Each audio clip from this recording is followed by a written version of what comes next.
On July 6th, 2020, I sent out a survey on my Discord, Twitter, community page, anywhere I could put it, really. This survey was very simple. What is your favorite Overwatch League team, and why? I also gave the option to do the same with a second favorite team.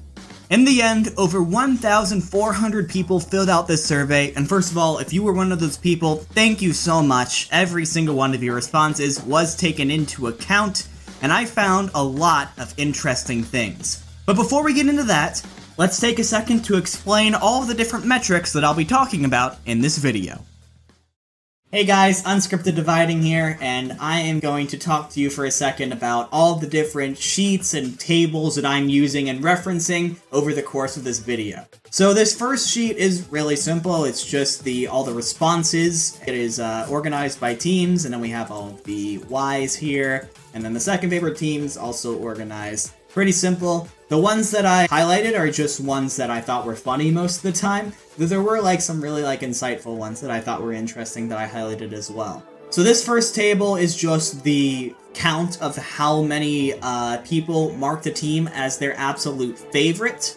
This is, of course, accompanied by a graph. And then we have the same thing for the second favorite. And then we have this thing that I made up called overall popularity. So with the favorites and the second favorites, I wanted to have a way that I could combine the two of them in order to have an overall popularity score.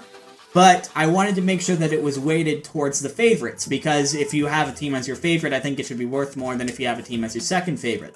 So basically what I did is I took the number from the favorite team count, and I multiplied it by 2, and then added it to the second favorite team count. So basically the favorite team count was weighted double as much as the second favorite team count in order to get the overall popularity score. And now we start getting really interesting, because I really wanted to get into the why of each fan base. Why does each fan base love their team so much? And you might be asking, Dividing, how did you possibly split these up into such organized categories? There was no sort of response to pick from. Everyone was free to respond with whatever they wanted. There's no way that you possibly went through and read all 14. Yes, I read all 1,400 responses. I do not recommend this. It took so long. And I think because of that, there has to be a bit of a disclaimer here. Because I went through and basically tallied everything by hand, human error is inevitable. I probably did mark something wrong here or there. But overall, I think the trends that you'll see are still fine. It's just maybe some things are a couple % off.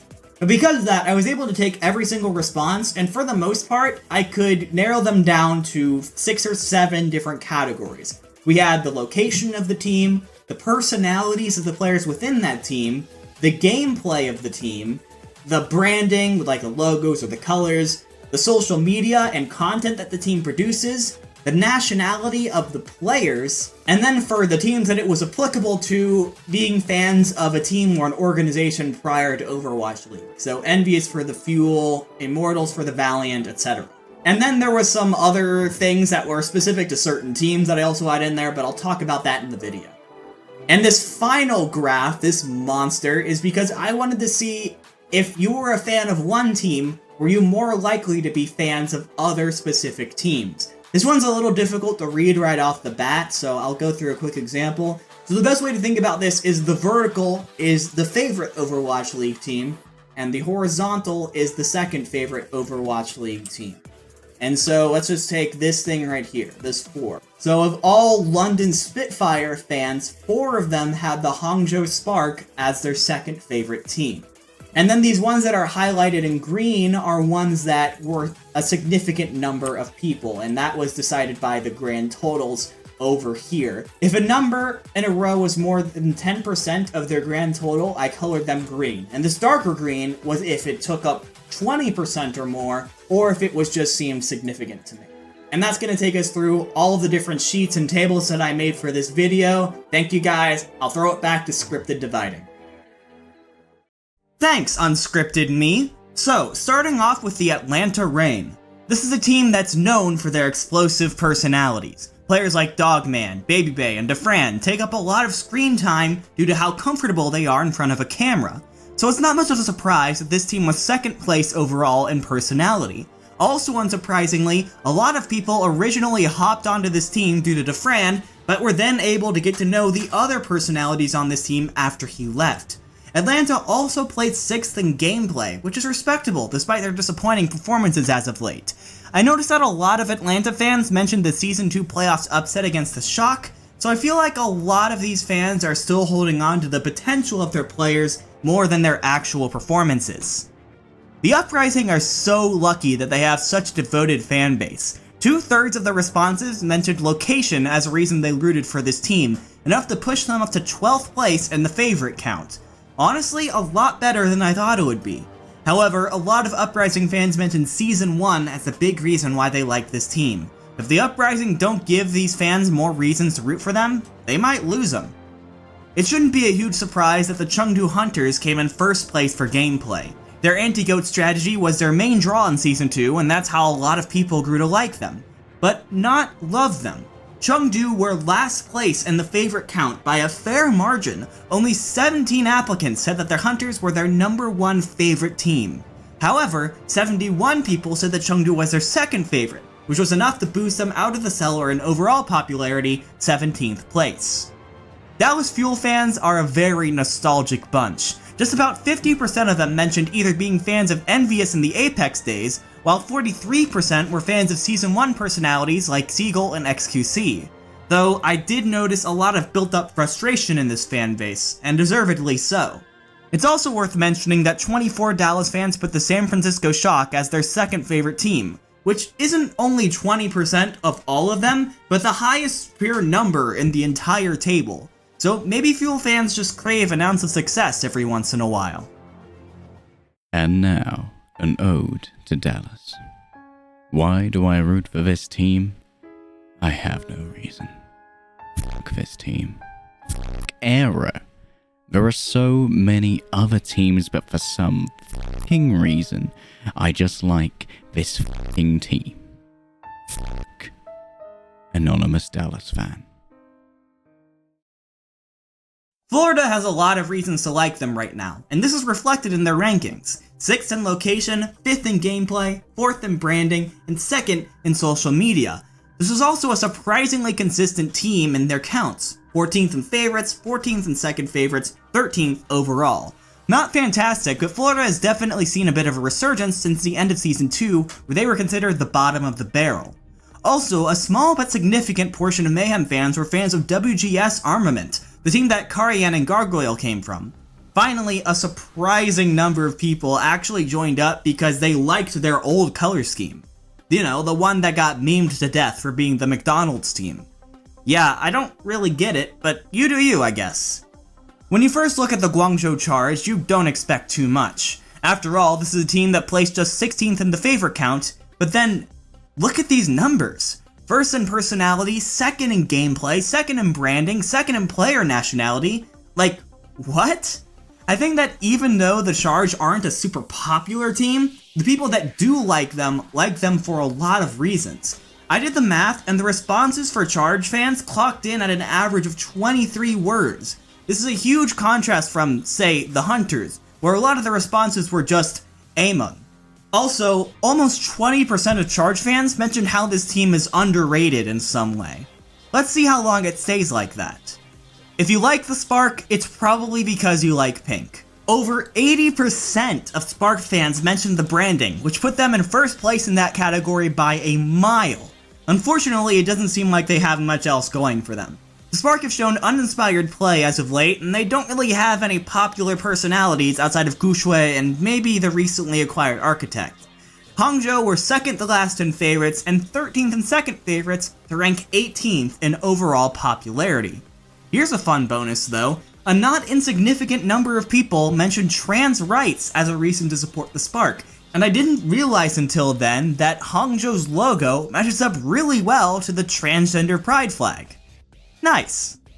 Houston are a very personality-based team, so it was no surprise that over 60% of Houston fans mentioned player personality as one of the main reasons that they like them.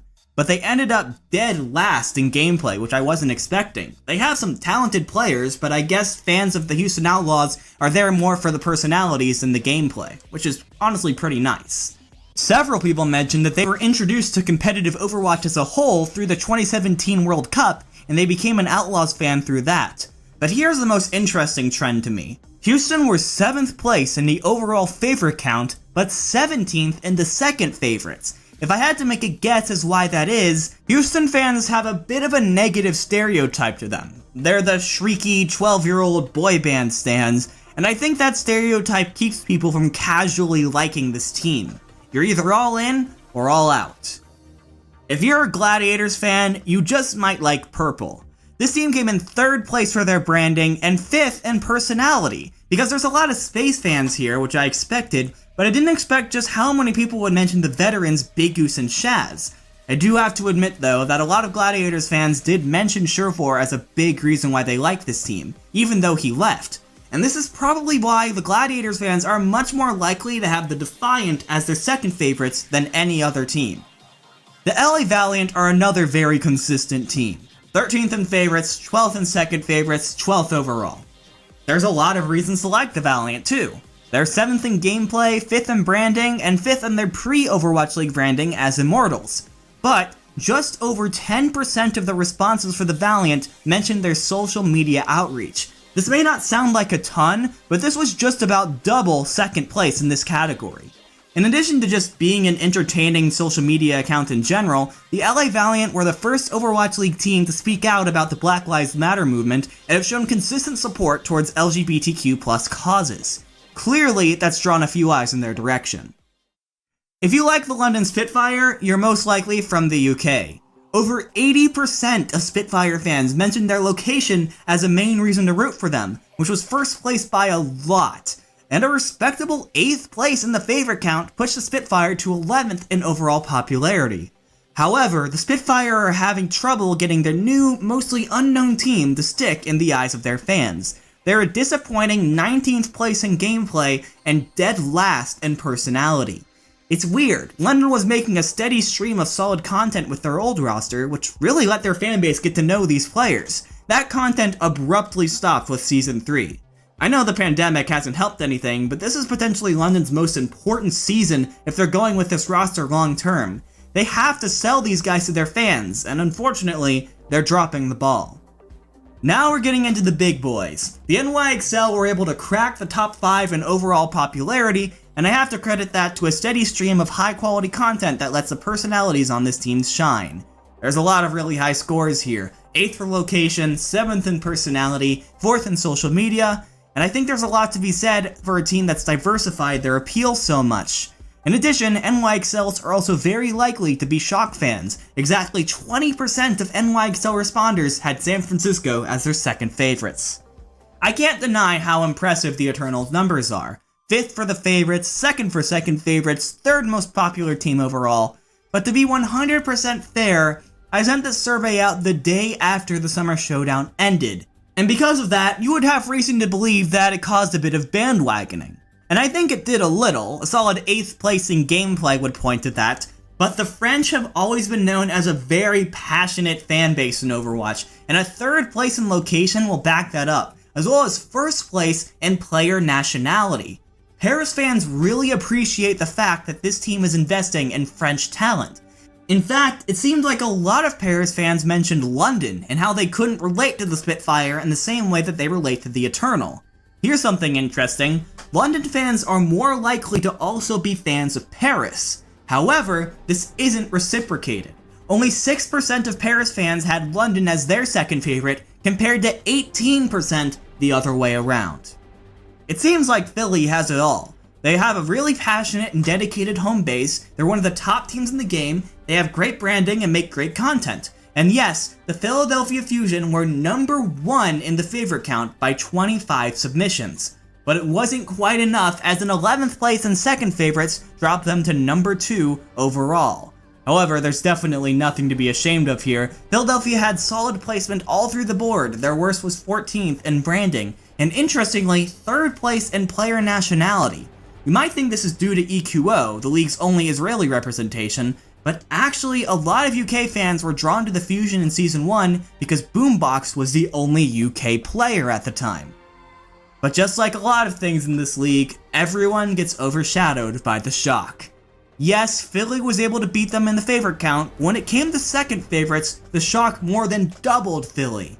You might think that this is just due to bandwagoning, and yes, some Shock fans are very straightforward in saying that they like this team because they're the best. However, they were only 10th place in gameplay.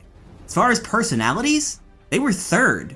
And that's when you realize just how popular a lot of these guys are. Super, Sinatra, Rascal, Striker, Moth, all of these guys have sizable fan bases that they brought along with them, and San Francisco as an organization does a great job of getting them the pop on screen. If you say that the Shock are the most popular just because they're good, you're wrong. The Seoul Dynasty have a history of disappointment that's only rivaled by the Fuel, and like the Fuel, their fan base is very nostalgic. If you're a fan of the Dynasty, it's either because you're a fan of their former Spitfire players, or you were a fan of Lunatic High, neither of which have been performing at their peak as of recent. It's unfortunate. Seoul tied for last place in the second favorite count and was 15th for the favorites. This makes the Dynasty the least popular of the original 12 Overwatch League teams. Though, to be completely fair, maybe this would be different if my audience was more Korean. I was expecting the Dragons to be pretty easily within the top 5 when it came to overall popularity, but no. They were just 9th place in the favorite count, making them just barely in the top half. However, a 5th and 2nd favorites was good enough to pull them up to 7th place overall. My best guess is maybe my North American based audience don't watch Shanghai much right now and therefore have grown away from them somewhat. People have been noticing their dominance though, as the Dragons placed 3rd in gameplay. However, nearly half of Shanghai fans mentioned Season 1 or the redemption story in some way. Even after all this time, it's a major draw to their fan base. Was going 0-40 a 300 IQ move this whole time? The Defians spent a lot of time and money in the offseason, trying to pick up good and marketable players that would appeal to not only their dedicated audience, but Overwatch League's audience as a whole. And it seems like they've succeeded. Toronto holds the number 6 spot in overall popularity, and have even cracked the top 3 in the second favorite count. And when it comes to why, Toronto places in the top 8 for every category other than gameplay, highlighted by a 4th place finish in personality. While the Defiant are still struggling somewhat in game, they've clearly upgraded in marketability, which I really appreciate. The Vancouver Titans were known in Season 2 for their runaway core. When that core left, it's only reasonable to assume that all of their popularity left with them, right? Well, turns out, not all of it. The Titans came in 19th place in overall popularity, mostly due to a pretty dedicated home base. It's also worth mentioning that 20% of Titans fans still did mention Runaway in their answers, which was good enough for 3rd in that category even though they're all gone. Though I think the Titans have to be wary of the fact that they could very easily lose these fans if they don't impress with their new roster soon. Which means the unfortunate title of least popular team in the Overwatch League right now goes to the Washington Justice. Second to last in favorites, last in second favorites, it was honestly not that close. And when you think about it, their main draws in Season 2 were Corey and Stratus, and they both left this season. They picked up some former Runaway players to replace them, but they haven't quite been able to put everything together yet. They did clock a 4th place in location, but the Northeast is a very contested area vying for home bases, and why would you root for the Justice when the Fusion or the NYXL are a reasonable distance away? Washington just don't have much going for them right now, so their replacement, unfortunately, makes a lot of sense. Before I go, here's 2 general observations that I made as a result of this survey. First of all, first impressions matter here, a lot. A huge portion of the responses would reference players or moments from Season 1 or 2 that made them fans today. Like, Defran hasn't been on the reign for over a year now, but he got fans into the team where they could get to know and become fans of his teammates even after he was gone. Esports fans are super loyal, and they'll often stay with the team for years even if they're underperforming because of a player or moment that got them invested at the very beginning. Heck, a surprising number of fans chose their favorite team simply because they happened to be the first team that they watched. Secondly, the most popular teams in Overwatch League tend to diversify their appeal. Teams like the Shock, the Fusion, Eternal, NYXL, they didn't place at the top of very many categories, but they were usually within the top half and almost never at the bottom. The point I'm making is that the most popular teams were good, and they had personality, and good content, and a dedicated home base, and a bunch of other things. Conversely, teams that placed at the top of certain categories were usually not as well off overall. Let's take location. Here are the top 5 most popular teams based on the percentage of responses that mention their location as a reason for their fandom. Now here's their overall popularity. With the exception of Paris, this isn't very good. If you're an Overwatch League team and your main draw right now is your location, I think you're doing something wrong. And that's gonna do it. I hope you enjoyed watching this video as much as I enjoyed making it. If you did, I'd really appreciate it if you left a like and subscribed if you haven't already. Also, if you're interested in taking a look at all the tables that I made yourself, the link will be in the description and in the comments. What trends do you see that I missed? Let me know, I would love to hear it. Until next time though, that's all for me. Don't get tilted.